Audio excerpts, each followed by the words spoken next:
ለምሳሌ ገብታችሁ የሆነ ዞር ያለ ወጣ ያለ ትምህርት ምናምን ሲሰሙ ለቃችሁት። ከቤተክርስቲያን ለየት ያለ አባቶች ያላስተማሩት መጽሐፍ ቅዱስ ላይ የሌለ አይነት ትምህርት ሲሰሙ ለቀቅ አድርጎ መውጣት። ስፔሻሊ ከቤተክርስቲያን ውጪ የሆኑ ሰዎች ቤታቸው ማለት ነው። ኦኬ ኦፍ ኮርስ ለምሳሌ ማመዛዘን የምንችል ሰዎች ትክክለኛና ትክክለኛ ያለውን ትምህርት መለየት የምንችል ሰዎች ችግር የለውም። ግን ደግሞ በዛው ልክ ደግሞ በስርዓት እነዚህ ነገሮችን መለየት የማንችል ሰዎች ልንኖር ስለምንችል አትሊስት ከእንደዚህ አይነት ነገር ብንጠብቅ ጆሮአችንን ብንጠብቅ መልካም ነው ብለን እናስባለን። ደግሞ ብለን ስል ያው ዮሐዴን ማንትሽን ሞክዬ ነው እንጂ ብቻዬን ህዝብ ሆኜ አይደለም። እንደዛ እንዳትረዱ።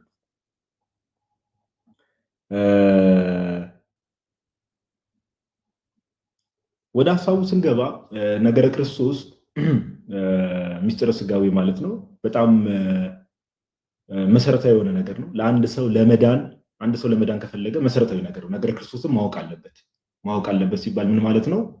ይሄ የተገለጠውን በመጽሐፍ ቅዱስ የተገለጠውን ነገር ከዛም ባለፈ ደግሞ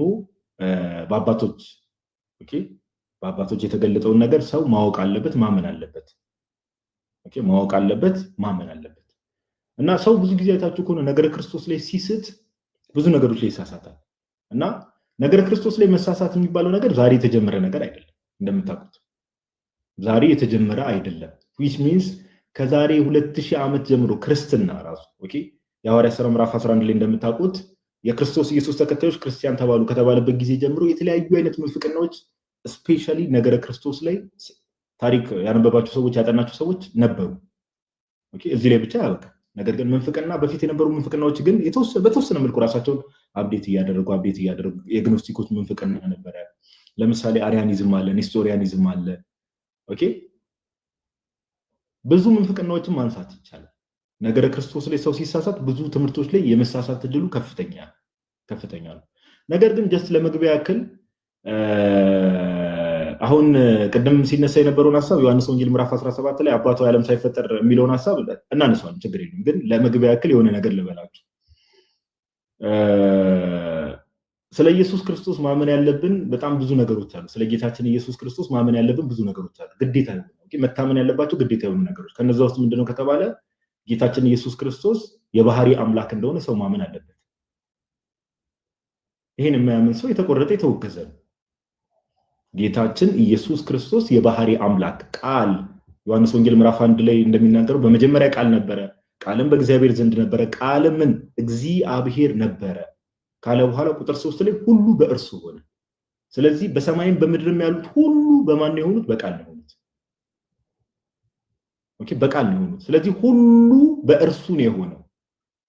ስለዚህ የሁሉ ነገር ፈጣሪ ማን ነው? ጌታችን ኢየሱስ ነው፣ እግዚአብሔር ወልድ ነው። ስለዚህ ያ ሁሉ በእርሱ ሆነ የተባለለት አካል ነው። ዮሐንስ ወንጌል ምዕራፍ 1 ቁጥር 14 ላይ ቃል ስጋ ሆነ የተባለው ቃል ስጋ ሆነ የተባለው ቃል ስጋ ሆነ ሲባል ግን መለኮትነቱን ትቶ ነው አይደለም። ቃል ስጋ ሆነ ሲባል ያ የመለኮት ባህሪ የስጋን ባህሪ ጨፍልቆ ነው አይደለም። አንድ የሆነ ኮምፖዚት ኔቸር ነው ያለው። የኛ ቤተክርስቲያን የምታምነው እንደዛ ነው። እንደምታውቁት ስግው ቃል ዘኢንካርኔት ሎጎስ ይባላል። አንድ ባህሪ ነው። ያ ባህሪ ግን አንዱ ባህሪ ኮምፖዚት ነው ወይ ደግሞ ፍጹም አምላክ ፍጹም ሰው ነው ጌታችን ኢየሱስ። ባጭሩ የአምላክነት ባህሪ ያለ የሰውነት ባህሪ፣ የአምላክነትን ባህሪ የሰውነትን ባህሪ በአንዱ በስግው ቃል ነው የተገለጠ። በአንዱ አንደኝነት ባለው ስግው ቃል ኢንካርኔት ሎጎስ። ስለዚህ ቤተክርስቲያናችን ምን ታምናለች ተብሎ ሲነገር ጌታችን ኢየሱስ ፍጹም አምላክ ፍጹም ሰው እንደሆነ ታምናለች። ምን ማለት ነው? በሌላ ንግግር የአብ ልጅ የድንግል ማርያም ልጅ ጌታችን ኢየሱስ። ጌታችን ኢየሱስ የማን ነው? የአብ ልጅ። ይሄ መጠንቀቅ ያስፈልጋል። በመለኮትነቱ ነው የአብ ልጅ፣ በስጋው ነው የድንግል ማርያም ልጅ አይባልም። ለጌታችን ለኢየሱስ ክርስቶስ እንናገር። ጌታችን ኢየሱስ የሚለው ስም የዛ የስግው ቃል የኢንካርኔት ሎጎስ ስም ነው። ስለዚህ የአብ ልጅ ነው፣ የድንግል ማርያም ልጅ ነው። በቃ ቀለል ባለ ተዋህዶ ይሄ ነው። የአብ ልጅ የድንግል ማርያም ልጅ።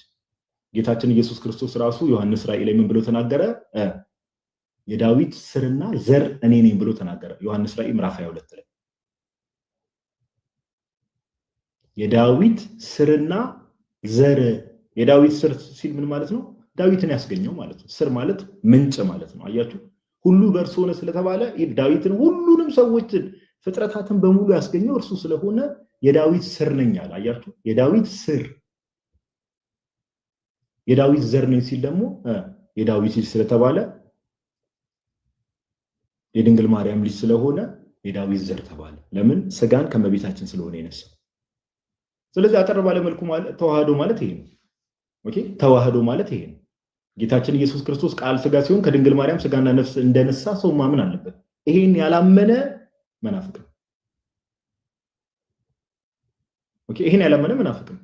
ሰው ጌታችን ኢየሱስ ከድንግል ማርያም ስጋና ከስጋዋ ስጋ ከነፍሷ ነፍስ ነስቷል ብሎ የማያምን ሰው መናፍቅ አለቀ።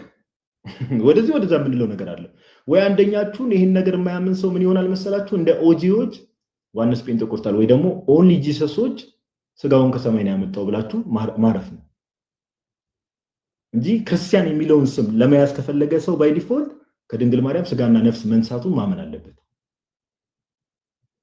ኦኬ፣ ከድንግል ማርያም ስጋና ነፍስ መንሳቱን ማመን አለበት። አለቀ በቃ። ይሄ ምንም እንግዲህ የተገለጠ ነገር መጽሐፍ ቅዱሳችን ላይ የተገለጠ ነገር፣ ከዛ በኋላ በአባቶችም የተገለጠ ነገር። ስለዚህ ነገረ ክርስቶስ በጣም ጥንቃቄ የሚፈልግ ነገር ነው። አሁን ግን ዛሬ በዋናነት የምናተኩረው እንደው መለኮትነቱን ትቶ መጥቷል አለ አይደል? ይሄ አምላክነቱን ትቶ መጥቷል የሚሉ ሴክቶች አሉ፣ የሚሉ ክፍሎች አሉ። ከዛ ባለፈ ደግሞ መለኮትነቱን አልተጠቀመም የሚሉ ሰዎች አሉ። እንደዚህ አይነት ግሩፖች ላይ ነው በደንብ ትኩረት አድርገን ሀሳቦችን የምናነሳውና መጽሐፍ ቅዱሳችን ምን ይላል? በተለይ ደግሞ ማቴዎስ ወንጌል ወንድማችን ሳሚ እንግዲህ አይ ቲንክ ይመስለኛል ከልደት ጋር ባደረገው ውይይት ማቴዎስ 28 ቁጥር 19 ላይ ያለው ክፍል ላይ ስልጣን በሰማይና በምድር ተሰጠኝ የሚለውን ንግግር ተሰጠኝ እያለ ያለው ማን ነው ተብሎ ሲጠየቅ መለኮታዊ ባህሪ ነው ብሎ ተናግሯልና ያንን ነገርም አድሬስ እናደርገዋለን። ዮሐንስ 17 ላይ ያሉ ሀሳቦችን አድሬስ እናደርጋለን።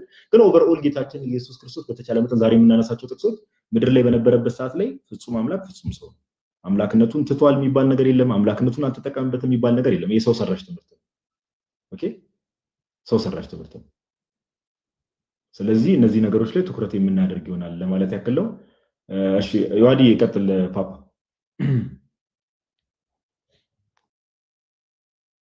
ኦኬ፣ ቃለ ታሰማልን ጋዱ። ከየትኛው ሀሳብ ልጀምር? እንትኑን ቀይረው። ማን ነው አንተ? ሴታፑን አንተ ነው የቀየርከው? በጣም ሰፋው። ብቻዬን ግርማዊነት ትላለህ። ብቻዬንማ እንደዚህ ቁጭ አለ።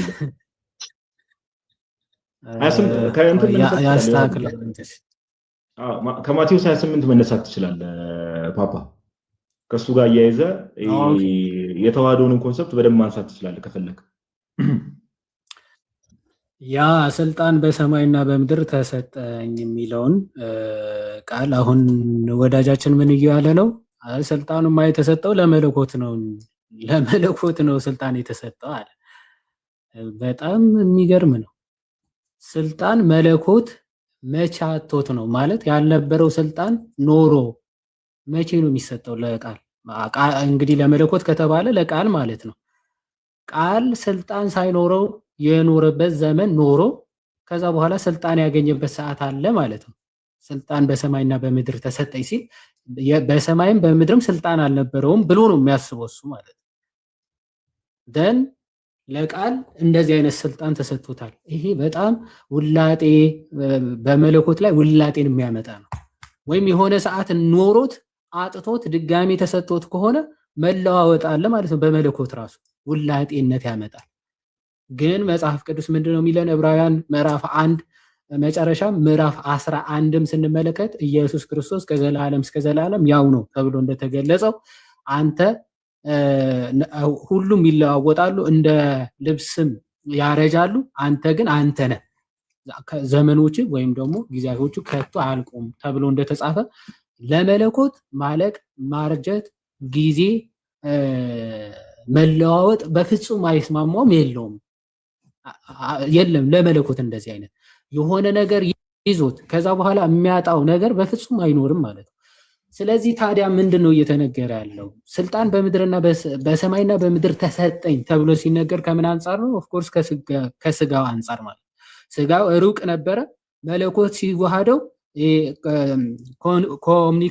ኮሚኒኬሽን ኦፍ ኢዲየማተም የሚባለው ወይም ደግሞ ተገናዝቦ ምንለው በቤተ ክርስቲያናችን መገናዘብ ማለት የመለኮትን ግብር ባህሪ ከስጋ ጋር ፍጹም በመዋሃዳቸው ምክንያት የመለኮትን ለስጋ የስጋን ለመለኮት መናገር የተገባ ነው።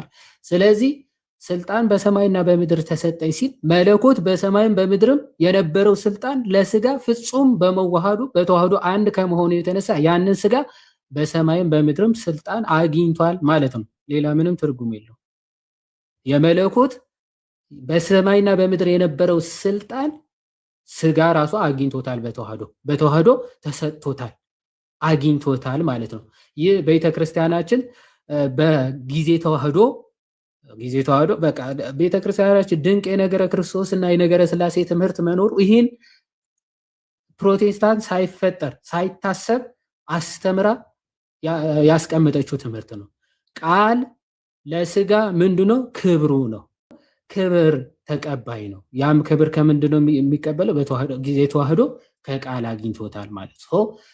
በሰማይና በምድር ተሰጠኝ ሲል ከምን አንጻር ነው ማለት ነው? ቃል ከስጋ ጋር በመዋሃዱ የተነሳ ከተዋህዶ የተነሳ ምን አገኘ ማለት ነው?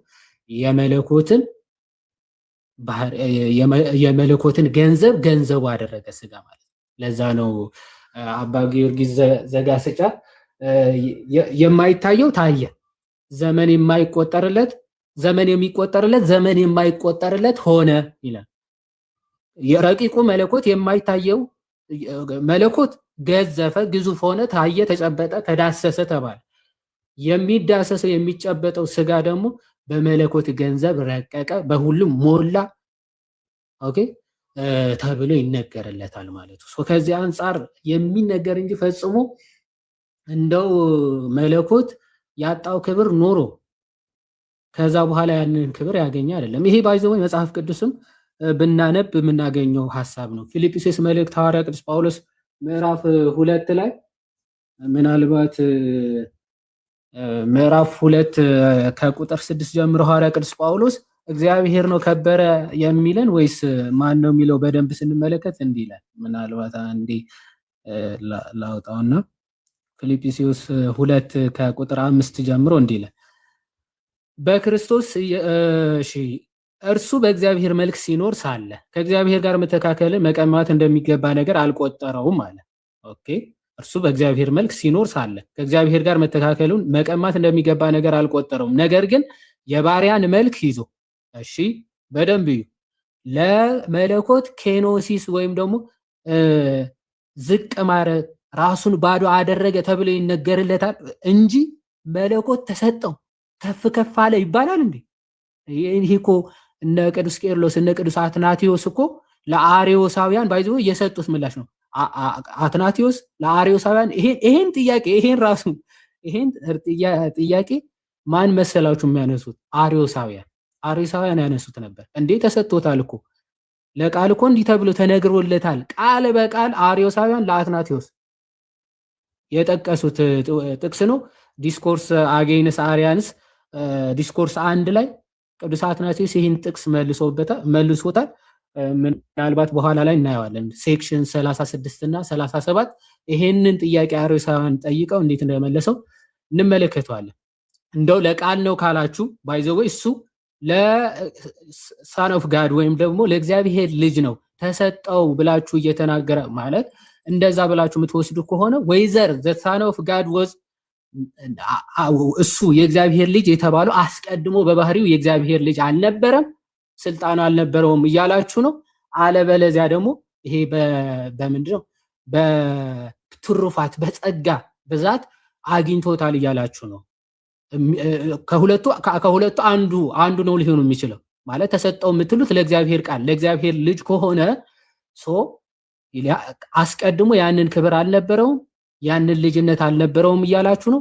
ያንን ያገኘው መቼ ነው ብሎ ይጠይቃቸዋል። ኦኬ ያንን የእግዚአብሔር ልጅ ያ ክብር ካልነበረውና ተሰጠው እያላችሁ ያላችሁት መቼ ነው የተሰጠው? ለእግዚአብሔር ቃል ከሆነ ይጠይቃቸውና ኦኬ በትንሣኤ ጊዜ ወይም ደግሞ ከመከራ በኋላ በመከራ ብዛት ነው ልጅነቱን ያገኘው። ስለዚህ ፓርቲሲፓንት የሆነ ልክ እንደኛ በጸጋ በተሳትፎ የሆነ ልጅነት እንጂ ባህሪያዊ ልጅነት አይደለም እያላችሁ ነው ይልና እሱ ግን የባህሪ ልጅ ነው እያለ ከምን አንጻር ከዮሐንስ አንዳንድ ምናምን አንጻር ቅዱስ አትናቴዎስ ለአርዮሳውያን መልሶላቸዋል። እኛም በተመሳሳይ መንገድ የአትናቴዎስ ልጆች ለማን ለአርዮስ ልጆች መልስ እንሰጣለን ማለት ነው። በተመሳሳይ ለመለኮት ዝቅ አለ ራሱን አዋረደ ተብሎ ይነገራል እንጂ ለመለኮት ተሰጠው ከፍ ከፍ አለ።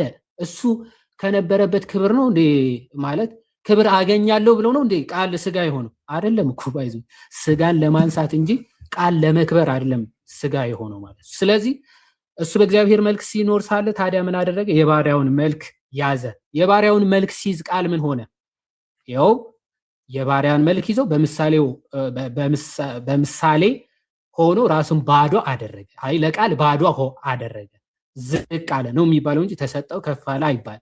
በምስሉም እንደ ሰው ተገኝቶ ራሱን ምን አደረገ? አዋረደ፣ ለሞትም ይሄውም የመስቀል ሞት እንኳን የታዘዘ ሆነ። ይሄ ቃል ስጋ በመያዙ ዝቅ አለ ተብሎ ተነገረ። በዚህም ምክንያት አሁን ስጋ ደግሞ በዚህም ምክንያት ስለ ስጋ ደግሞ አሁን ይነገራል። እግዚአብሔር ያለ ልክ ከፍ ከፍ አደረገው፣ ከሰውም ሁሉ በላይ ያለውን ስም ሰጠው። በየት ምክንያት? ቃል ራሱን ዝቅ በማድረጉ የተነሳ ራሱን ዝቅ አድርጎ የባሪያን መልክ በመያዙ በዚህም ምክንያት ምን አደረገ? እግዚአብሔር ያለ ልክ ከፍ ከፍ አደረገው፣ ከስም ሁሉ በላይ ያለውን ስም ሰጠው። ይህም በሰማይና በምድር ከምድር በታች ያሉ ሁሉ በኢየሱስ ስም ይንበረከኩ ዘንድ ምላስም ሁሉ ለእግዚአብሔር አብ ክብር ኢየሱስ ክርስቶስም ጌታ እንደሆነ ይመሰክር ዘንድ ነው ይላል። አያችሁ፣ ኢየሱስ ክርስቶስ በተዋህዶ ምንድነው? ጌታ እንደሆነ አምላክ እንደሆነ ይመሰክር ዘንድ ምን አደረገ? ቃል ራሱን ዝቅ አድርጎ የባሪያውን መልክ ያዘ። የባሪያውን መልክ ደግሞ ያለ ልክ ከፍ ከፍ አለ። ስለዚህ ምን አለ? በሰማይም በምድርም ያለ ሁሉ ኢየሱስ ክርስቶስ ምን እንደሆነ ጌታ እንደሆነ ይመሰክር ዘንድ ነው ይህ የሆነው ይላል። ትክክለኛ የተዋህዶና የቀናው ትምህርት ምንድነው? ቃል ራሱን ዝቅ በማድረጉ የባሪያን መልክ በመያዙ የባሪያ መልክ የነበረው ደግሞ ከቃል ጋር በመዋሃዱ ምን አለ? ከፍ ከፍ አለ፣ አምላክ ሆነ ተብሎ ይነገርለታል ተብሎ ይነገርለታል እንጂ በአንጻሩ ቃል የሆነ ክብር አጥቶ ያገኘው ክብር የለም። ኦኬ፣ በተዋህዶ ቃል ያገኘው ክብር የለም። ይሄ በደንብ ልታውቁት ይገባል። ሃይማኖቱ አበውም በምልአት ነው የሚናገረው። ቃል ክብር ጎድሎት ክብር ያገኘ አይደለም። ኦኬ፣ ክብር ያጣ ሆኖ ክብር የሚያገኝ ሆኖ አይደለም። ነገር ግን ምን ያንን ስጋ ከመያዙ አንጻር ምን ተብሎ ይነገርለታል? ከበረ፣ ተሰጠው፣ ከፍ ከፍ አለ ተብሎ ይነገርለታል ማለት ነው። በተዋህዶ አንድ ስለሆነ ማለት ነው። ይሄን ዋና ነው። ቅዱስ አትናቴዎስን በስፋት ስለሚናገረው ምናልባት ጋዲም በስፋት በኋላ ይሄድበታል። ሁለተኛ የዮሐንስ 17 ምናልባት እሱ በኋላ እናንሳ። ይሄ ሐሳብ ስጥበትና ወይ የዮሐንስ 17 በኋላ እንሄድበታል። ዮሐዲ ቃሎት ያሰማልን፣ ብሮስኪ ቃሎት ያሰማልን፣ እግዚአብሔር ያክብርልን። አሁን ዮሐዲ ያነሳው አይ ቲንክ ሐሳቡ አሪፍ ሐሳብ ነው፣ በቂ ሐሳብ ነው ብዬ አስባለሁ። በኋላ ላይ ሜቢ ናቱ ሰላም በለን እስቲ። ቆይ ወደ ሐሳብ ከመሄዳችን ናቱ ዌልካም ብሮስኪ።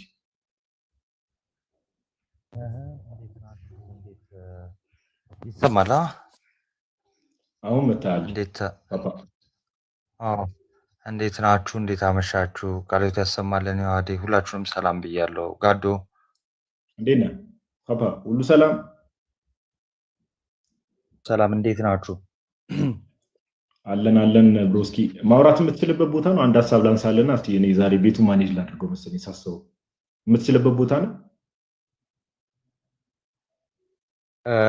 አዎ፣ ግን 10 ደቂቃ ብትሰጠኝ አሪፍ። እንዴ እኔ ዮሐዲ ልጅ ግን 10 ደቂቃው መቼ ነው የሚያልቀው? ሁሌ ገስት ላይ ሲገባ 10 ደቂቃ 15 ደቂቃ ስጡኝ ነው የሚለው። እሺ ሆዱ አምላኩ የሆነ ልጅ እስቲ አንዴ ምግቡ ይቆይልን። እሺ ለማንኛውም ምንድነው ሁሌ በተለይ መጽሐፍ ቅዱስ ላይ ነገረ ክርስቶስ ላይ ዮሐዴ መጨረሻ ላይ አንድ የተናገረው ነገር አለ። ተሰጠው እንዲሰጠው እንዲ ቅዱስ አትናቴዎስ በተለይ ዲስኮርስ አጌንስት አሪያንስ ማለት ነው ለአሪዮሳውያን መልስ በሰጠበት ክፍሉ ላይ በጣም በስፋት ከሚያነሳቸው ሀሳቦች ውስጥ ምንድነው አንዱ ከተባለ እነዚህ ነገሮች ተሰጠው እንዲተባለ አሁን ዮሐዴ ማቴዎስ 28 ላይ ያለውን በደንብ ነግሯቸዋል። ኦኬ ምንድነው በተገናዝቦ የሚነገሩ ነገሮች አሉ። ለስጋ የሚነገረው ነገር አንዱ ስግው ቃል ስለሆነ ፍጹም አምላክ ፍጹም ሰው የሆነው ለስጋ የሚነገረው ነገር ለኔ እያለ ሲናገር እንመለከተዋለን። ለምሳሌ ዮሐዴ ቅድም እንዳብራራላችሁ ስልጣን በሰማይም በምድርም ተሰጠኝ ሲል ከምን አንፃር ነው ከተባለ የመጀመሪያው ሰው ወር የመጀመሪያው አዳም እንደምታውቁት በእግዚአብሔር መልክ የተፈጠረ ነበር። ገዢ ሆኖ ነበር የተፈጠረው። ነገር ግን ያንን ኢሜጅ ያንን መልክ አጥቷል። ቃል ስጋ ከሆነበት ምክንያቶች ውስጥ ምንድነው ከተባለ የሰው ልጅ ያጣውን ያንን ኢሜጅ ምን ለማድረግ ነው? ሪስቶር ለማድረግ አያችሁ። ስለዚህ ቃል በተዋህዶ ሰዓት ማለት ነው ልክ ቃል ስጋን ገንዘብ በሚያደርግበት ሰዓት ላይ ስጋ ምን ብሏል? ከብሯል። አያችሁ፣ ስጋ ከብሯል። ስለዚህ ከዚህ አንፃር ጌታችን ኢየሱስ ክርስቶስ ምን ተሰጠኝ ሲል ያንን ኢሜጅ በእግዚአብሔር መልክ ተፈጥሮ ገዢነቱን አጥቶ የነበረው ስጋ ምን ሆነ ማለት ነው? ገዢ ሆነ ድጋሚ። ኦኬ ያንን ማግኘቱን ለማሳየት ከስጋ አንፃር የሚነገሩ ነገሮችን ነገር ግን እኔነቱ የቃል ስለሆነ ኦኬ በቃል ፐርሰን ላይ ስለሆነ እነዚህ ነገሮች ሲነገሩ እንመለከታለን። ስለዚህ መጽሐፍ ቅዱስ ላይ ኦቨርኦል ተሰጠው እንዲሆን የሚሉ ቃላቶችን ስትመለከቱ ከምን አንፃር ነው የተነገረው ከተባለ ስጋ ከመክበሩ አንፃር ከዛ አንፃር የሚነገሩ ነገሮች ናቸው እንጂ መለኮት ከመለኮት የሚቀበለው ነገር የለም። መለኮት ለመለኮት የሚሰጠው ነገር ኦኬ መለኮት ከመለኮት የሆነ የሚቀበለው ነገር የለም። መለኮት ለመለኮት የሆነ የሚሰጠው ነገር የለም። አንዱ የሆነ ጊዜ ኖሮት የሆነ ጊዜ የሚያጣው ነገር፣ የሆነ ጊዜ ደግሞ ኖሮት የሆነ ጊዜ ሉዝ የሚያደርገው ነገር የለም ማለት ነው። ነገር ግን ለምሳሌ አንድ ሁለት የመጽሐፍ ቅዱስ ጥቅስ ላንሳላችሁ። ጌታችን ኢየሱስ ክርስቶስ በዮሐንስ ወንጌል ላይ እንዲህ የሚል ነገር ይናገራል። እሺ አንዴ ባይዘው እነዚህን ጥቅሶች በደንብ ስሟቸው። ኖርማል የሚመስሉ ጥቅሶች ነገር ግን ጌታችን በአንደበቱ የተናገራቸው ነገሮች ኦኬ በተለይ ይሄ መለኮትነቱን ትቶ መጥቷል እንዲህ ብሏል አይነት ነገር አምላክነቱን ሰው ብቻ ነበር ምድር ላይ ምናምን የምትሉ ሰዎች በደንብ ብትሰሙ መልካም ነው ብዬ አስባለሁ። ለምን ጌታችን ኢየሱስ እንዲህ አለ። የዮሐንስ ወንጌል ምዕራፍ 5 ላይ ኦኬ የዮሐንስ ወንጌል ምዕራፍ 5 ቁጥር 22 እና 23 ላይ እንዲህ አለ። ኦኬ ቆይ አንዴ ከቁጥር 19 ጀምሮ እናንብበው። ከቁጥር 19 ጀምሮ ማቴዎስ ወንጌል ምዕራፍ 5 ባይዘው በጣም መሰረታዊ ነገረ ክርስቶስ ላይ በጣም መሰረታዊ የሆነ ቻፕተር ነውና ቁጥር 18 ላይ እንደዚህ ይላል። ያው ጌታችን ኢየሱስ ይከሰሳል እንደምታውቁት በሰንበት እንዴት ሰውን ትፈውሳለህ ብለውት ይከስቱታል። ከዛ ጌታችን ኢየሱስ ቁጥር 17 ላይ ኢየሱስ ግን አለ አባቴ እስከ ዛሬ ይሰራል እኔም ደግሞ እሰራለሁ ብሎ መለሰላቸው። በደምብ ቁጥር 18 ላይ ዮሐንስ እንዲህ ይለናል። በደንብ ስሙ። እንግዲህ ሰንበትን ስለሻረ ብቻ አይደለም። ዮሐንስ ወንጌል ምዕራፍ 5 ከቁጥር 16 ጀምሮ አንብቡትና ቁጥር 18ን እያነበብኩ ነው እኔ። እንግዲህ ዮሐንስ እንግዲህ ምን ይላል? ሰንበትን ስለሻረ ብቻ አይደለም። ለምን አይሁዶች አባቴ እስከዛሬ ይሰራል እኔም እሰራለሁ ብሎ መናገሩ ሊገድሉት የፈለጉበት ዋናው ምክንያት ምንድነው? ዮሐንስ ምን አለ? ቁጥር 18 ላይ እንግዲህ ሰንበትን ስለሻረ ብቻ አይደለም ነገር ግን ደግሞ ራሱን ከእግዚአብሔር ጋር አስተካክሎ። አያችሁ በጣም የሚገርም እኮ ራሱን ከማን ጋር? ከእግዚአብሔር ጋር አስተካክሎ እግዚአብሔር አባቴ ነው ስላለ ስለዚህ አይሁድ ሊገድሉት አብዝተው ይፈልጉት ነበር። ማን ነው ይሄን እየተናገረ ያለው? ዮሐንስ ነው በይዘው እያለን ያለው። አባቴ እስከዛሬ ይሰራል እኔም እስከዛሬ እሰራለሁ ብሎ መናገሩ ጌታችን ኢየሱስ ኦኬ ሰንበትን ስለሻረ ብቻ ሳይሆን አለ ዮሐንስ ራሱን ከማን ጋር ስላስተካከለ? ከእግዚአብሔር ጋር ስላስተካከለ። ኦኬ ስለዚህ ጌታችን ኢየሱስ ክርስቶስ መለኮቱን ትቶ ምናምን የመጣው አይደለም። ያ ስግው ቃል ነው። አባቴ እስከዛሬ ይሰራል እኔም እሰራለሁ ያላቸው ለዛ እስከዛሬ ሲል መነሻውን ባይዘው አላስቀመጠም።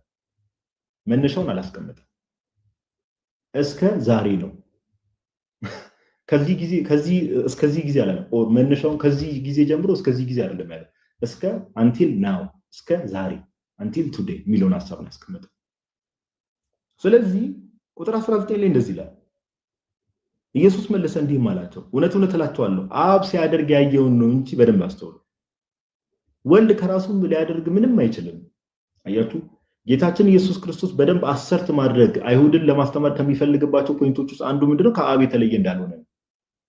ስለዚህ ከአብ የተለየ ተለይቶ አብ ሌላ አድራጊ፣ አብ ሌላ ፈጻሚ፣ ወልድ ደግሞ ሌላ አድራጊ፣ ሌላ ፈጻሚ፣ ሁለት የተለያየ ፍቃድ ያላቸው እንደዛ እንዳይረዱት ምን አለ? እውነት እውነት እላችኋለሁ አብ ሲያደርግ ያየውን ነው እንጂ ወልድ ከራሱ ሊያደርግ ምንም አይችልም። አባቶች ይህን ይዙና እዚህ ክፍል ምን ይላሉ? አሁን አንዳንድ ሰዎች ይላሉ አባቶች ይህን ክፍል ዮሐንስ ወንጌልን ሲያብራሩ አንዳንድ ሰዎች እንደው ቃል በቃል ይወስዱትና አብ ሲያደርግ ያየውን ወልድ የሚያደርገው ይሉና ለምሳሌ ስለ ወልድ ምን ተብሏል? ሁሉ በእርሱ ሆነ ተብሏል። ሁሉ በእርሱ ተፈጠረ ተብሏል። ስለዚህ ይህንን ቴክስት ሊትል እንደው ቃሏን ቴክስት ባይ ቴክስት እንውሰድ ከተባለ ምን ሊሆን ነው? አብ ሰማይና ምድርን ሲፈጥር አይቶ አብ ሰማይና ምድርን ሲፈጥር አይቶ ጌታችን ኢየሱስም ሰማይና ምድርን የሚፈጥር ነገር አይደለም። ባይዘው እንደዛ ከሆነማ ወይ ሁለት ሰማይና ምድሮች አሉ ወይ ደግሞ እርሱ ፈጣሪ ነው ተብሎ ሊነገርለት አይችልም። ኮፒ ፔስት የማድረግ ነገር ነው። አያችሁ፣ አብ ሲያደርግ ያየውን ነው እንጂ ወልድ ከራሱ ሊያደርግ ምንም አይችልም። ወይ ደግሞ ከአብ ሰፓሬት የሆነ ነገር ሊያደርግ አይችልም። ከአብ ጋር አንድ አይነት ነገር ነው ከአባቴ ጋር የምናደርገው እያለ ነው። ቀጠል አድርጎ ምን ይላል? ምን ማለት እንደፈለገ አስተርት ሲያደርግ አብ የሚያደርገውን ሁሉ ወልድ ደግሞ እንዲሁ ያደርጋልና። አብ የሚያደርገውን ሁሉ እስቲ አሁን እዚህ ጋር የምትሰቡ ወንድሞቻችን እናቶቻችን እስቲ መለኮትነቱን ትቶ መጥቷል እንዲህ አላለም የምትሉ ሰዎች እስቲ አዳምጡ። ኢቭን ለሙስሊሞች ይሄ መዶሻ ነው የጌታችን ንግግር። አብ የሚያደርገውን ሁሉ ወልድ ደግሞ እንዲሁ ያደርጋል። ባይዘው እንዲሁ የሚለው ቃል እንደውም አማርኛ ላይ ትንሽ አሻሚ እንግሊዘኛው ላንብብላችሁ።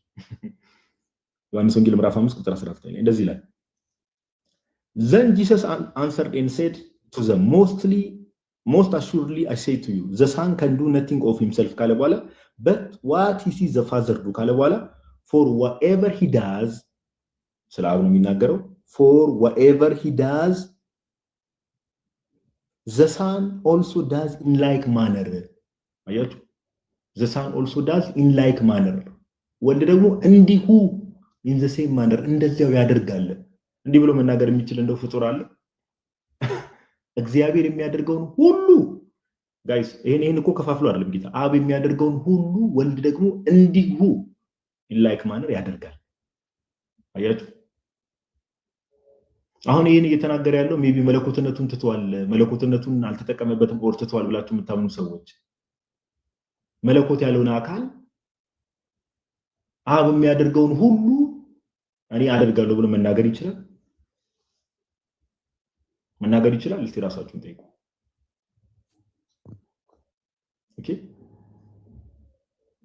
መለኮት ያልሆነ አካል ጌታችን ኢየሱስ ክርስቶስ ሌላ ክፍል እንደሚናገረው መለኮት ያልሆነ አካል አብ ወላም ብላችሁ አብ በእኔ እንዳለ እኔም በአብ እንዳለው አታውቅምን ብሎ መናገር ይችላል? መለኮት ያልሆነ አካል እስቲ ራሳችሁን ጠይቁ። አብ በእኔ እንዳለ እኔም በአብ እንዳለው። ኦኬ፣ የሚስጥረ ሥላሴ ቤተክርስቲያናችንን ትምህርት የምታውቁት ከሆነ አብ በወልድ ህልውና ወልድም በአብ ህልውና ነው ያለው። ኦኬ፣ አንዱ በአንዱ ህልው ሆኖ ይኖራል።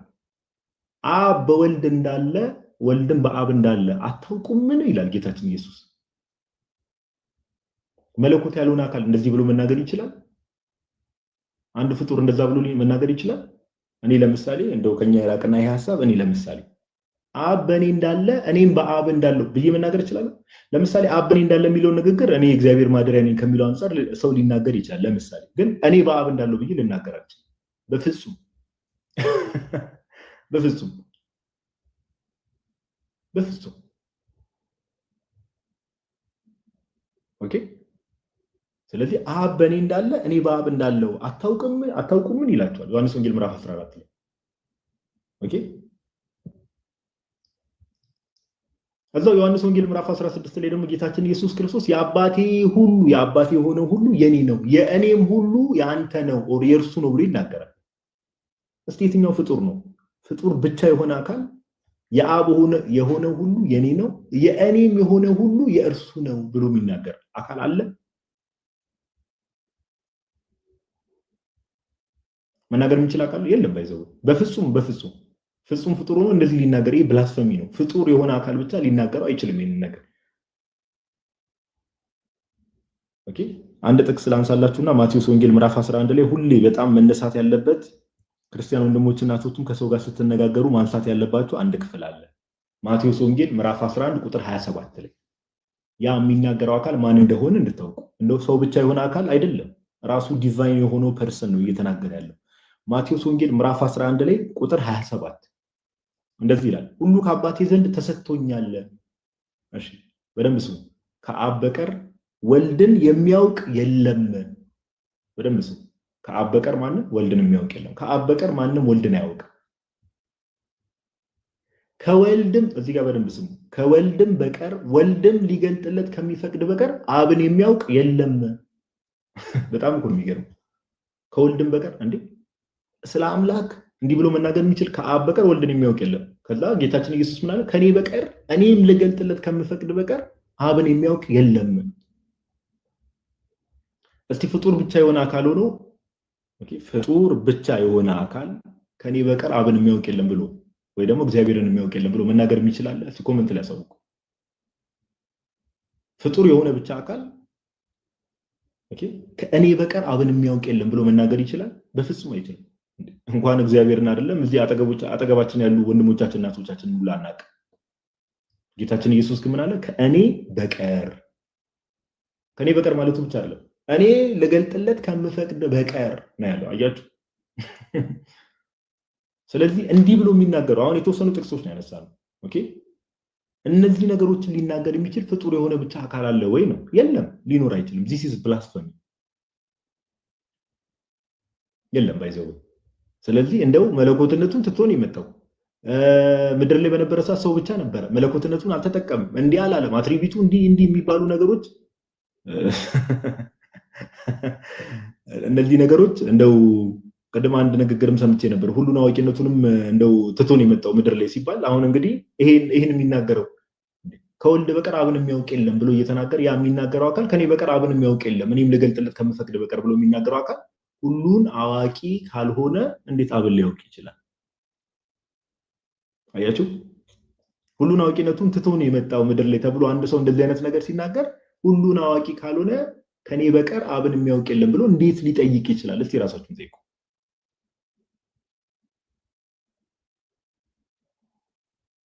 ኦኬ ስለዚህ እንደው ጌታችን ኢየሱስ ምድር ላይ በነበረ ሰዓት ላይ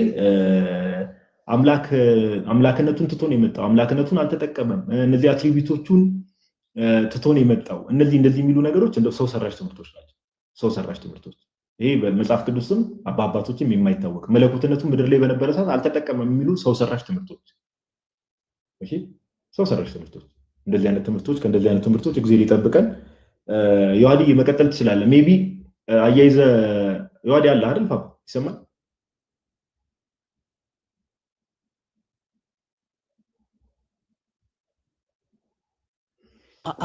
አለው እየሰማሁ ነው። ሜቢ አያይዘ እኔ ረዘም ያለ ሰዓት ሳላስብ ወሰድኩ መሰለኝና አያይዘ ሜቢ እንድታነሳው ለማንሳት ካሰብኩ ሀሳብ ጋር አያይዘ እንድታነሳው የምፈልገው ክፍል እንደው ጌታችን ኢየሱስ ክርስቶስ ተአምር ሲሰራ ደጋግሞ ምንድነው በመንፈስ ቅዱስ ስለተቀባ ነው ተአምር ሲሰራ የነበረው እንጂ ዲቪኒቲውን ተጠቅሞ አይደለም የሚል ነገርም ሰምተናል አይደል? እንደዚህ አይነት ነገርም ሰምተናል። እና እሱንም ሐሳብ እስቲ ግረ መንገድን ብታነሳው መልካም ነው ብዬ አስባለሁ። ፓፓ ቀጥል፣ ጎ ሄድ። እሺ እንደውም ከዚህ ልነሳና ክርስቶስ ተአምራትን ምናምን ሲያደርግ የነበረው በመንፈስ ቅዱስ ስለተቀባ እንጂ መለኮት ስለሆነ አይደለም የሚልም ሌላ ራሱ የቻለ መንፍቅና ተነስቷል። ባይዞ እያንዳንዱ ሁልጊዜ እንናገራለን አይደለ? የፕሮቴስታንቶች ትምህርት ስፔሻሊ ይሄ ፕሮቴስታንቶች ጴንጤዎች ልበለው አይቲ የጴንጤዎች ትምህርት አብዛኛው ጊዜ ወይም ደግሞ መሰረታዊ ትምህርት ካስተማሩ ሁልጊዜ ምንጭ አላቸው። ምንጫቸው ማን ነው? እስቲ ታች ያላችሁ ጻፉ። ሁልጊዜ ምንጫቸው ከየት ነው? ምንጫቸው ማን ነው? እስቲ መጽሐፍ ቅዱስ እንዳትሉና እንዳታስገርሙ። ሁልጊዜ ጴንጤ የሆነ ትምህርት ከተናገረ እና ያ ትምህርት ደግሞ ስለ ነገረ ሃይማኖት ወይም ደግሞ ነገረ ሃይማኖታዊ ወይም ደግሞ ትምህርታዊ ከሆነ ከጀርባው ሁልጊዜ ምንጭ ምን አላቸው? መናፍቅ የሆነ ምንጭ አለ። የመናፍቃን ምንጭ ሁልጊዜ አላቸው። ኦኬ ይሄ በቃ የሆነ ትምህርት ያስተምሩ ከሆነ መናፍቅ የተሳበ ወይም ደግሞ የተመዘዘ ትምህርት አላቸው። ኢንክሉዲንግ ይሄ ልሳንም ጨምሮ ማለት ነው። እሺ ልሳንም ጨምሮ ከመናፍቃን የተወሰደ ትምህርታቸው እና ይሄንም ቃል ራሱ ቀደም ብለን አላለ አይ መለኮቱን ወይም ደግሞ ይሄ ስልጣን ተሰጠው ሲባል ለመለኮቱ ነው ብሎ ነበር። ይሄን ሊትራሊ አርዮሳውያን ያነሱት ጥያቄ ነው። ደግሞ አትናቴዎስ ደግሞ ምላሽ የሰጠበት በተመሳሳይ መንገድ እነዚህ አርዮሳውያን አሁንም በመንፈስ ቅዱስ ተቀብቶ ነው ልጅም የሆነው ኦኬ ተአምራትም የሚያደርገው በመንፈስ ቅዱስ ስለተቀባ እንጂ እሱማ በራሱ ስልጣን የለውም ብለው የሚጠቅሱት በመንፈስ ቅዱስ ተቀባ ኦኬ በደስታ ዘይት ቀባ የሚሉትን ጥቅሶችን ይጠቅሱና ኢሚዲየትሊ ምን ይላሉ? ይኸው አምላክ አይደለም ለማለት ነው የሚጠቅሱት። ዘ ሴም ኢዝ ትሩ። አሁንም ምን እያሉ ነው? አይ በመንፈስ ቅዱስ ስለተቀባ እንጂ መለኮቱማ አይሰራም ማለት ትቶት መጥቷል የሚል ሐሳብ አንስቷል። ቅዱስ አትናቴዎስ ተቀባ የሚለውን ሐሳብ ከምን አንጻር ነው የሚያነሳው? ክርስቶስ ተጠመቀ የምንለው ለምንድን ነው? ክርስቶስ በመጠመቁ የሚያገኘው ጥቅም አለ? ምንድነው የሚያገኘው? ማለት ክርስቶስ በመጠመቁ አሁን በመጠመቃችን እኛ የኃጢአት ስርየት እናገኛለን፣ ልጅነትን እናገኛለን፣ የመንፈስ ቅዱስ ማደሪያዎች እንሆናለን። ክርስቶስ በመጠመቁ እነዚህ ጸጋዎች ያገኛል ወይ ነው? ያገኛል። ቅዱስ አትናቴዎስ እንዲህ ይላል፣ ስለ እነርሱ ራሴን እቀድሳለሁ ብሎ ተናግሯል። አይደለም ክርስቶስ ስለ እነሱ ራሴን እቀድሳለሁ ብሎ ተናግሯል። ቀዳሽ አያስፈልገውም ለክርስቶስ። ሌላ አካል መጥቶ የሚቀድሰው የሚያከብረው አክባሪ የሚሻ አምላክ አይደለም። ስለዚህ ስለ እነርሱ ራሴን እቀድሳለሁ እንዳለ ስለ እኛ የተጠመቀን እኛ ጥሙቃን እንባል ዘንድ ምን ተባል?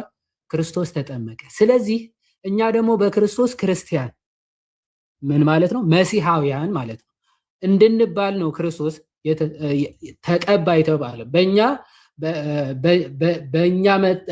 መቀባት እኛ የተቀባን እንድንሆን እኛ የመንፈስ ቅዱስ ማደሪያዎች እንሆን ዘንድ ክርስቶስ ምን ተባለ? ተቀባ ተባለ እንጂ እርሱ የሚያከብር ሽቶ ክብር ሽቶ ምን የሚል አይደለም፣ የሚቀባ የሚከብር አይደለም ማለት ነው። ሶ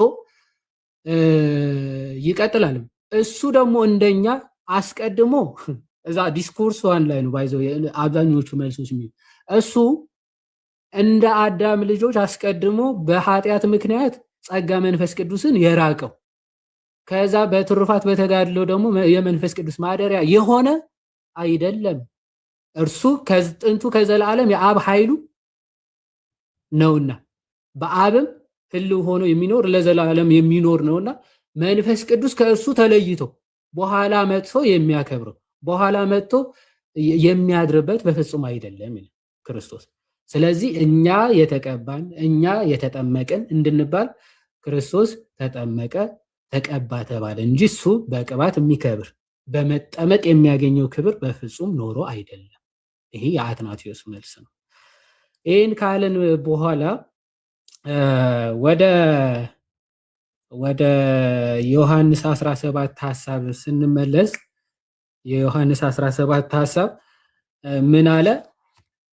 አባት ሆይ ዓለም ከመፈጠሩ በፊት በአንተ ዘንድ በነበረኝ ክብር አንተ በራስህ ዘንድ አክብረኝ ብሏል።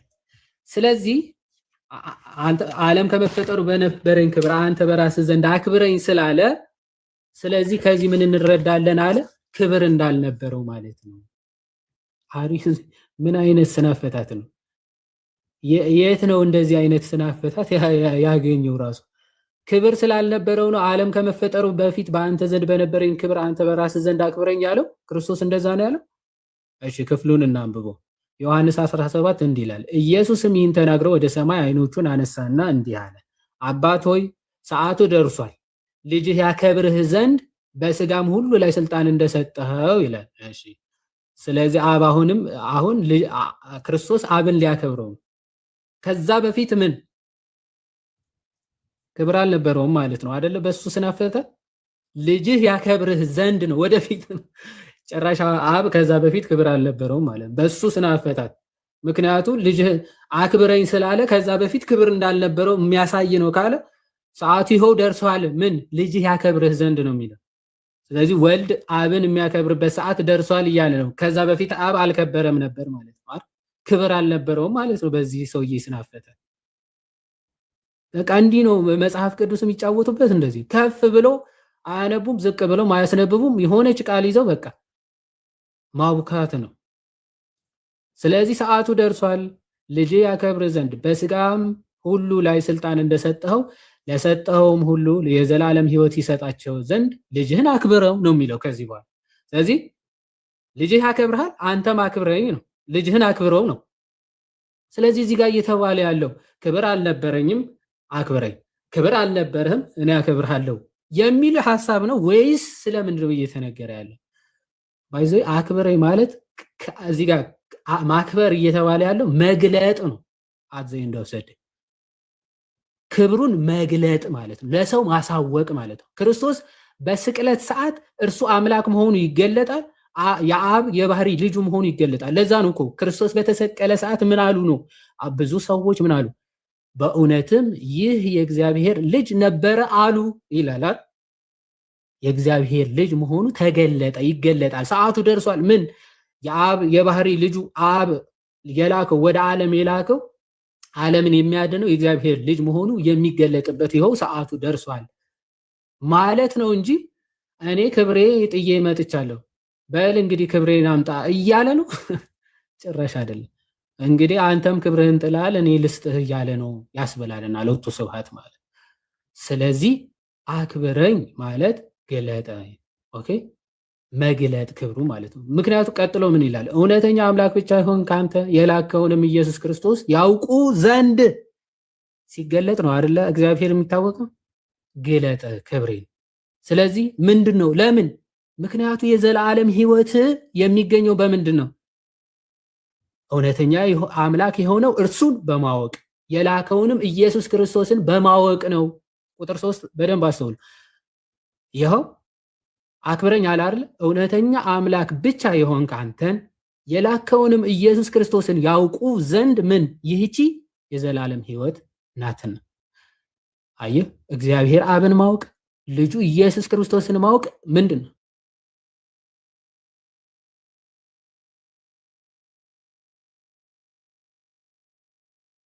ተአምረኛ የሆነ ስልክ እሺ ሎክ ያደርጋል። እሺ ስለዚህ ማወቅ አብ እውነተኛ አምላክ እንደሆነ ልጁም እውነተኛ የተላከው ልጁም እውነተኛ አምላክ መሆኑን ማወቅ ምንድን ነው? የዘላለም ሕይወት ነው። ስለዚህ አብ ክብሩ ይገለጣል፣ ወልድ ክብሩ ይገለጣል። ይቀጥላል። እኔ ላደርገው የሰጠኸኝ ስራ ፈጽሜ በምድር አከበርኩ። ክርስቶስ አብን የገለጠው እንዴት ነው? አብን ያከበረው እንዴት ነው? በቃ አብ የሚሰራውን ስራ በምድር ላይ በመስራት ክርስቶስ ልክ ቅድም ጋዲኮ ብለውታል። ዮሐንስ ወንጌል ምዕራፍ 5 አይነ ስውሩን ፈወሰው በሰንበት። ከዛ በኋላ እንዴት በሰንበት ትሰራለህ አሉት። እንዴ እሱ ነው የሚገርማችሁ። አብ አባቴ እስከዛሬ ይሰራል፣ እነሆ እኔም እሰራለሁ አለ። ከዛ ምን አለ ዮሐንስ? አይሁዶች ሊገሉት ለካ ይፈልጉት የነበረው በሰንበት መፈወሱ ብቻ ሳይሆን ከአብ ጋራ እኩል ነኝ ብሎ ልጁ ነኝ ስላለ ነው። ስለዚህ ምን አላቸው? በምድር ስራዬን ፈጽሜ በምድር ላይ ምን አልኩ? አከበርኩ፣ ገለጥኩ ማለት ነው። አሁንም አለ ክርስቶስ እሺ አባት ሆይ ዓለም ሳይፈጠር በአንተ ዘንድ በነበረኝ ክብር አንተ በራስህ ዘንድ አክብረኝ ይላል። ስለዚህ እኔ እንዳከበርኩ ወይም እንደገለጥኩ አንተም ምን ግለጥ የልጅህን ክብር ማለት ነው። ከዚህ አንጻር ልክ ለጴጥሮስ ታስታውሳላችሁ፣ አለት ተብሎ የተሰየመው ለምንድነው አለት የተባለው? ጴጥሮስ ማቴዎስ ወንጌል ምዕራፍ 16 ከቁጥር 16 ጀምሮ ስትመለከቱ አንተ አለት ተብሎ የተሰየመው ጴጥሮስ ምን በማለቱ ነው? የሰው ልጅን ማን ይሉታል ብሎ ጠየቃቸው። አንተ ክርስቶስ የሕያው የእግዚአብሔር ልጅ ነህ ብሎ መለሰ።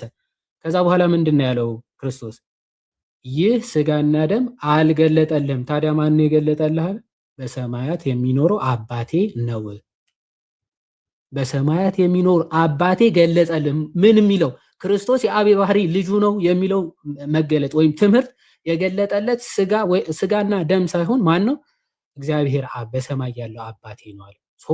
አክብረኝ የሚለው ከዚህ አንጻር ነው። አንድምታችንም ይሄንን ነው የሚያስረዳው ማለት ነው።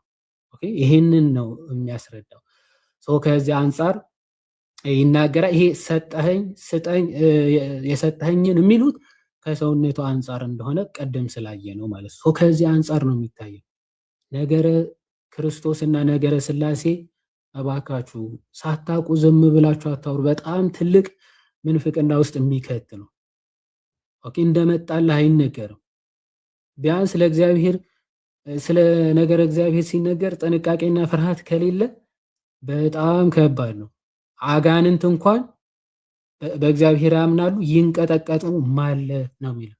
ስለ እግዚአብሔር ከአጋንንት ብሰህ እንደመጣለ ዝም ብለህ ማውካት ማለት እንደው አጋንንትን ማስናቅ ነው። አጋንንት ለእግዚአብሔር ሲያምኑ እና ለእግዚአብሔር ሲንቀጠቀጡ ነው የምትመለከት። ፕሮቴስታንትስ ስፔሻሊ ፔንቴኮስታልስ ለእግዚአብሔር ምንም እችን የምታክል ክብር ካለመኖራቸው የተነሳ ነገረ ስላሴ እንዳቦኩ ነገረ ክርስቶስ እንዳቦኩ በቃ ምንም ግድ የለሽ ስለሆኑ ማለት ምንም ስለማይመስላቸው እና እንደዛ ባንሆን መልካም ነው። እግዚአብሔር ይስጥልኝ። ጋዲ ደግሞ ጨምረህ ሄድበት። ቃልት ያሰማልን ያዲ ቃልት ያሰማልን ብሮስኪ ቃልት ያሰማልን። ኢቨን ኮሜንት ላይ ያየው ነበር። እዚህ ጋር ግን አንድ ክርስቶስ ኢየሱስ ያደረጋቸው ነገሮች ብዙ ነገር ለምን አደረገ የሚለው ነገር ሰው ማወቅ አለበት ብዬ አስባለሁ። ለምን ጌታችን ኢየሱስ ክርስቶስ በደንብ ስሙ ይሄንን በተቻላችሁ መጠን። በእርግጥ ቅድም ምን ያንስቷል የዋዴ ማንስቶታል፣ ግን ቅድም የዋዴ አንድ ያነሳው ጥቅስ አለ። እሱ በጣም ቅዱስ አትናቴዎስም አሁን በዚህ ዘመን ያው ቅባት አማኞች አሉ አይደለ? ይሄ የነሱ አይነት ትምህርት ለሚያምኑ ሰዎች የመዝሙር ላይ የደስታ ዘይትን ቀባኝ የሚለው ንግግር መዝሙር 45 ላይ ያለውን ክፍል ከሱ ጋር አያይዞ ማብራሪያ ይሰጣል። እና ጥቅሱ ምን ላይ መሰለህ? ምን ላይ ነው? ዮሐንስ ወንጌል ምዕራፍ 17 ላይ በደንብ ስሙ እሺ። ጌታችን ኢየሱስ ለምን ሰው ሆነ የሚለውን ነገር በጣም ማወቅ መሰረታዊ ነገር። ለምን ሆነ? ለምን በቃ ኦኬ የሚለው ነገር በጣም መሰረታዊ ነገር ነው። ለምን ሆነ ከተባለ ቅድም ያልናቸው ነገሮች መረሳት የለባቸውም። ምን ከተባለ ሰው በእግዚአብሔር መልክ ነበር የተፈጠረው። ኦኬ ሰው በእግዚአብሔር መልክ ነበር የተፈጠረው። የእግዚአብሔር መልክ ነበረው። የእግዚአብሔር ኢሜጅ ነበረው። ገዢ ነበረ። ኦኬ የሰው ልጅ በሚፈጠርበት ሰዓት ላይ አዳምም ሆኑ ሔዋን እስከወደቁበት ሰዓት ድረስ ምንድነው ወርሺፓቸው ምን ነበር ጋይስ? አምልኳቸው ምን ነበር? ፐርፌክት ነበር። ንጹህ መስዋዕት ነበር። በእግዚአብሔር ዘንድ ተቀባይነት የነበረው ንጹህ መስዋዕት ነበር። አያችሁ? ነገር ግን ሰው ያንን መልክ ካጣ በኋላ ከእግዚአብሔር ጋር ያለ በእግዚአብሔርና በሰው መካከል ትልቅ ግድግዳ ሆነ። ኦኬ ሰው ፈሪ ሆነ፣ ተቆጥባዥ ሆነ፣ ያንን ጸጋ አጣ፣ ያንን ክብር አጣ። በመንፈሳዊ ሕይወቱ ሰው ሞተ ተብሎ ተነገረለት ከእግዚአብሔር ስለተለየ። አያችሁ? ስለዚህ ዓለም የተፈጠረበት የእግዚአብሔር ቃል ማን ነው? ጌታችን ኢየሱስ። ዓለም የተፈጠረበት የእግዚአብሔር ጥበቡ የተባለው አንደኛ ቆሮንቶስ ምዕራፍ 1 ቁጥር 24 ላይ ኦኬ ዊዝደም ኤንድ ኖሌጅ ኦፍ ጋድ የተባለው የእግዚአብሔር ጥበብና እውቀት የተባለው ማን ነው? ጌታችን ኢየሱስ። ዓለም የተፈጠረበት ቃሉ፣ ዓለም የተፈጠረበት ጥበቡ፣ ዓለም የተፈጠረበት ኦኬ እግዚአብሔር ኖሌጅ የሆነው ቃል ይሄንን የሰውን ልጅ መልክ ሪስቶር ለማድረግ ሰው ሆነ። ይሄ የነበረን ነገር ለመመለስ ወደ ቀደመ ክብራችን ሰውን ለመመለስ ምን ሆነ ጋይስ? ሰው ሆነ። ስለዚህ እያንዳንዱ ነገር ጌታችን ኢየሱስ ክርስቶስ ምድር ላይ ሲያደርጋቸው የነበሩ ነገሮች በሙሉ ብትመለከቱ የምርም ሰው ሆኗል። ኦፍ ኮርስ ሆኗል። የምርም ተመቷል፣ ተገርፏል። ህመሙ ትክክለኛ ሁሉ ነገር ሪል ምንም ጥያቄ የለው። ለምን ሆነ ከተባለ ግን ሰውን ወደ ቀደመ ክብሩ ለመመለስ ያንን ስጋም ገንዘብ ያደረገበት ዋናው ምክንያት ምንድነው? ወደ ቀደመ ክብሩ ለመመለስ ከፍ ከፍ ሊያደርገው። አያችሁ፣ ይህን በምን እናውቃለን ከተባለ ቅድም የዋህዴ ቃሉን ነግሯቸዋል። በደንብ ስሙ፣ እኔ ጥቅሱን ልንገራችሁ። ይሄ በጣም መሰረታዊ ነገር ስለሆነ ዮሐንስ ወንጌል፣ እስቲ ጥቅሱን ጻፉት ኮሜንት ላይ አንዴ። ዮሐንስ ወንጌል ምዕራፍ 17 ቁጥር 19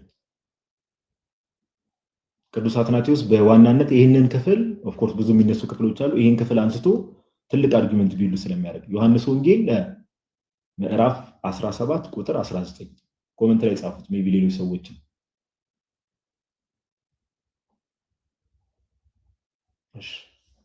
ዮሐንስ ወንጌል ምዕራፍ 17 ቁጥር 19 ምን ይላል መሰላችሁ? ቃሉ በጣም ነው የሚገርመው።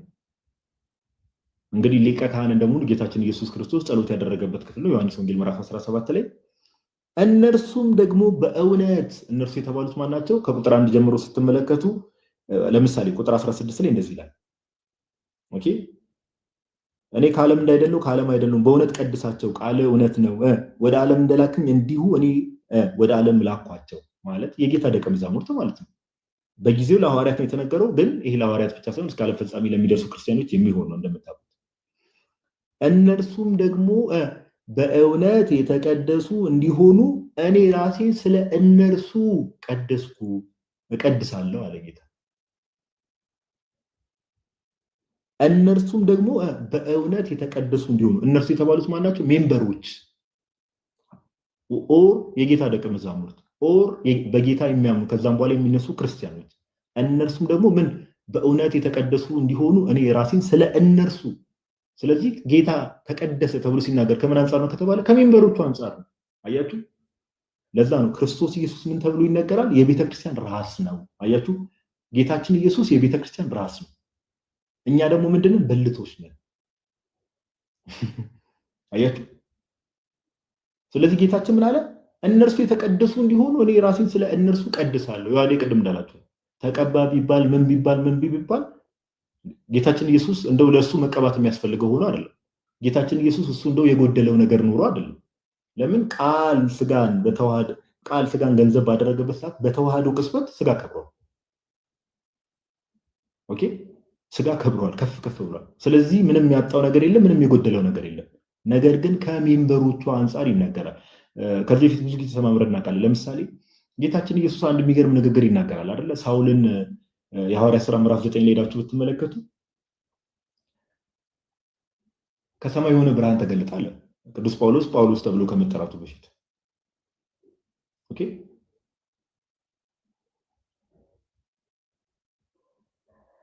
ከዛ ምን አለ? ጌታችን ኢየሱስ ምን አለ? ሳውል ሳውል ስለምን ታሳድደኛለህ? በጣም እኮ ነው የሚገርም። ምን አለ ጌታችን ኢየሱስ? ሳውል ሳውል ስለምን ታሳድደኛለህ? ስለዚህ ሜምበሮቹ ላይ የሚደረግ ነገር በሙሉ ዳይሬክትሊ ለማን ይነገራል? ለጌታችን ለኢየሱስ ይነገራል። እንደው ሳውል ቅዱስ ጳውሎስ እንደው ጌታችን ኢየሱስን የሆነ ቦታ አግኝቶት አሳዶት አይደለም። ነገር ግን ክርስቲያኖችን በማሳደዱ ጌታችን የምታሳድደኝ ኢየሱስ ነኝ አለው። አያችሁ፣ ለራሱ አደረገው። ስለዚህ ከመቀባት አንጻር ከምን አንጻር እነዚህ ሁሉ ነገሮች ቢነገሩ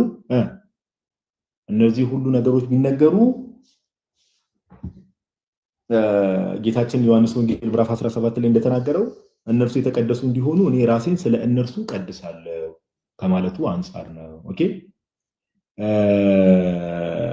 ከዛ ባለፈ አንድ የተነሳ ሐሳብ አለ። እንደው ኦፍ ኮርስ የቤተክርስቲያን አባቶች ነገሮችን ኮሜንታሪዎች አሉ፣ ምኖች አሉ። አምላኬ ለምን ተውከኝ በተባለበት ሰዓት ላይ አምላኬ ለምን ተውከኝ ሲል እንደው ለአቅርቦተ ሰይጣን ነው የሚለውን ነገር አንዳንድ ሰዎች አሁን ቅድም ወንድማችን ሳኒ አረ ተረት ነው ሲል ነበር። እንደው ማወቅ ደጉ ጋይስ፣ ማንበብ እኮ መልካም ነው። አንዳንድ እውነት ተረት ነው ሲል ነበር። አምላኬ ለምን ተውከኝ የሚለውን ነገር ለአቅርቦተ ሰይጣን ነው ብላ ቤተክርስቲያናችን ትፈቷለች። ሁለት አንደርስታንዲንግ ነው ያለው። አምላኬ ለምን ተውከኝ ሲል ጌታችን ኢየሱስ ክርስቶስ ሁለተኛው አዳም እንደመሆኑ ያንን የተበላሸውን የሰውን መልክ ሪስቶር ለማድረግ ስለሆነ በሰውና በእግዚአብሔር መካከል የጥል ግድግዳ ነበር እንደምታውቁት። ኦኬ አምላኬ ለምን ተውከኝ ሲል ያንን የሰውን ስጋ ስለሆነ ገንዘብ ያደረገው አዳምን ወክሎ፣ አዳምን ብቻ ሳይሆን የአዳም ልጆችን ወክሎ በእግዚአብሔርና በሰው መካከል ያለውን አምላኬ ለምን ተውከኝ ብሎ አብን ተጣለ። ኦፍ ኮርስ ኦኬ። እና ግን ለአቅርቦተ ሰይጣን ነው የሚለውን ነገር እንደው ተረት ተረት ነው ምናምን ሲል ነበረ። ግን እነ ቅዱስ ጎርጎሪዮስ ዘኑሲስ ከሶስቱ ካፓዶሻን ፋዘርስ ውስጥ አንዱ ግሪጎሪ ኦፍ ኒሳ፣ እነ ቅዱስ ጎርጎሪዮስ ዘኑሲስ፣ እነ ሊቁ አውገስቲኖስ ሂፖ ይህን ነገር ያስቀምጣሉ። ለምሳሌ ኦኬ ያስቀምጣሉ።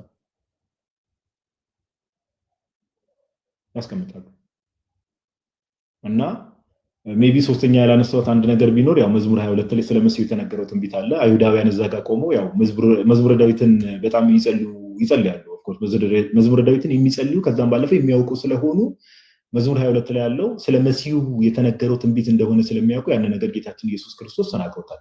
ምን ያንን አውቀው እርሱ መሲሁ እንደሆነ እርሱ ክርስቶስ የእግዚአብሔር ልጅ እንደሆነ እንዲያምኑ ጌታችን ተናግሯል። እነዚህ ነገሮች አሉ።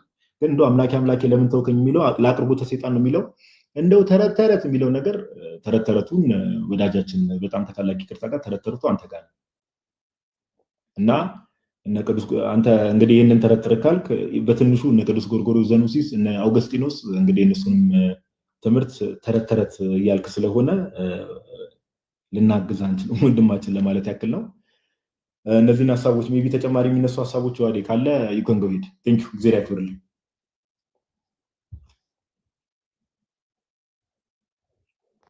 ማለን ጋዶ አለማወቅ እኮ ትንሽ ደፋር ያደርጋልና ዝም ብሎ አንድ ኮሜንታሪ እንኳን ሳያነብሰው ከመሬት እየተነሳ ተረት ይላል። እሱ ነው አሁን የተቸገር ነው።